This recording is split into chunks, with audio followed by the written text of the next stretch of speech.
சரி, உங்க chat GPT அனுபவத்தையே தலைகீழா மாத்த போற ஒரு ஃபீச்சர் அதுவும் இப்ப எல்லாருக்கும் ஃப்ரீயா கிடைக்குது. அத பத்தி தான் நாம இப்போ பார்க்க போறோம். நீங்க சாட் ஜிபிடிய கொஞ்ச நாளா யூஸ் பண்றீங்கன்னா உங்களுக்கும் இது நடந்திருக்கும். உங்க சாட் ஹிஸ்டரி ஒரு முடிவே இல்லாத ரயில் மாதிரி போய்க்கிட்டே இருக்கும் இல்லையா? எல்லாம் ஒன்னோட ஒன்று கலந்து ஒரே குழப்பமா இருக்கும்.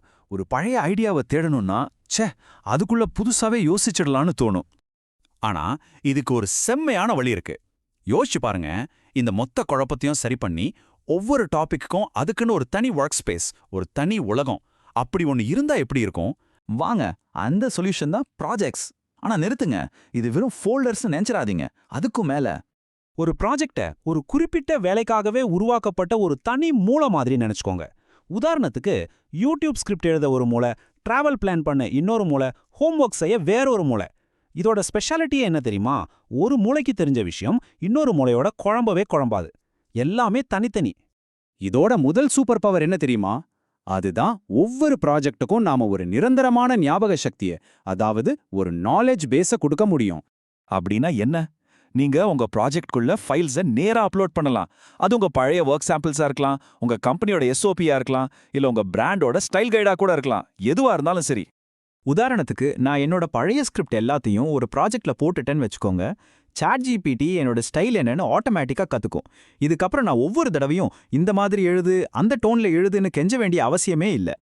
நல்லா இருக்கு, ஆனா இதை பெய்ட் யூசர்ஸ்க்கு மட்டும்தானேன்னு நீங்க நினைக்கலாம். அங்கதான் ஒரு ட்விஸ்ட். இந்த ஃபீச்சர் எல்லாருக்கும் உண்டு. ஃப்ரீ பிளான்லயே 5 ஃபைல்ஸ் வரைக்கும் அப்லோட் பண்ணலாம். இதுவே சால வரைக்கும் போதும். ஒருவேளை அதுக்கு மேல தேவைப்பட்ட சிம்பிளா எல்லா டாக்குமெண்ட்ஸையும் ஒரே ஃபைலா மாத்தி அப்லோட் பண்ணிடலாம். Problem solved.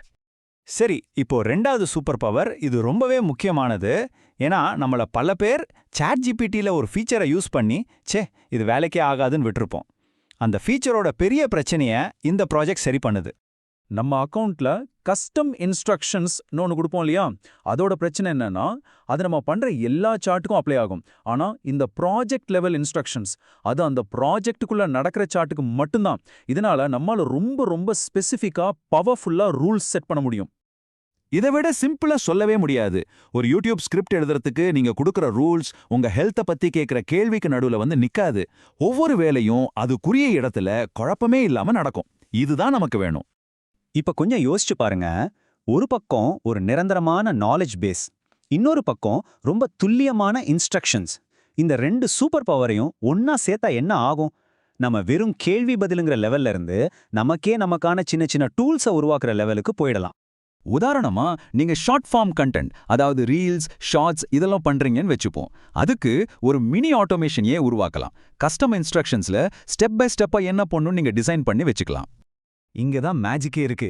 நீங்க வெறும் டாபிக்கை மட்டும் கொடுத்தா போதும். அந்த ப்ராஜெக்ட் உங்களை கைட் பண்ணும். முதல்ல ஒரு 16 ஹூக் ஐடியாஸ் தரேன், இதுல எது பிடிச்சிருக்குன்னு சொல்லுங்கன்னு கேட்கும். நீங்க செலக்ட் பண்ணதும் அடுத்த ஸ்டெப்புக்கு போகும். இது கிட்டத்தட்ட ஒரு அசிஸ்டன்ட் கூட சேர்ந்து வேலை பார்க்குற மாதிரி இருக்கும். ரொம்ப ஃபாஸ்டா வேலை முடியும்.